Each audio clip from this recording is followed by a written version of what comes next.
जय महाराष्ट्र मित्रांनो, मी संदीप राठोड. मी सौदीमध्ये as a staff nurse म्हणून काम करतो आहे. तर कोणी इथे स्टाफ नर्स म्हणून किंवा कोणत्याही कामासाठी येणं इच्छुक असेल तर तुम्ही काही गोष्टी लक्षात ठेवणं खूप गरजेचं आहे मित्रांनो. पहिली गोष्ट म्हणजे इथे ड्रिंक वगैरे अलाउड नाही आहे मित्रांनो, ठीक आहे. आणि जर तुम्हाला इथं यायचं असेल तर तुम्हाला तुमचं मन घट्ट करून यायचं आहे. हे नाही की इथं आल्यानंतर असं झालं पाहिजे की मला इथे करमत नाही आहे किंवा काय. इथे तुम्ही काम करायला आले तर तुम्ही फक्त कामच मिळणार इथे. त्याच्या व्यतिरिक्त तुम्ही हे नाही विचार करू शकत की मी इथे एन्जॉय करायला आलो होतो किंवा मला फिरायला जायचं होतं. नाही,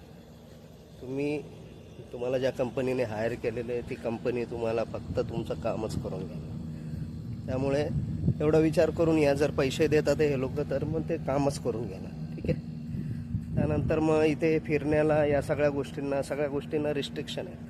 यांचे काही नियम आहेत, ते नियम फॉलो करावं लागतात तुम्हाला, ठीक आहे. थर्ड गोष्ट म्हणजे तुम्ही ज्या कंपनीत विचार करून या की ती कंपनी कशी आहे, काय आहे.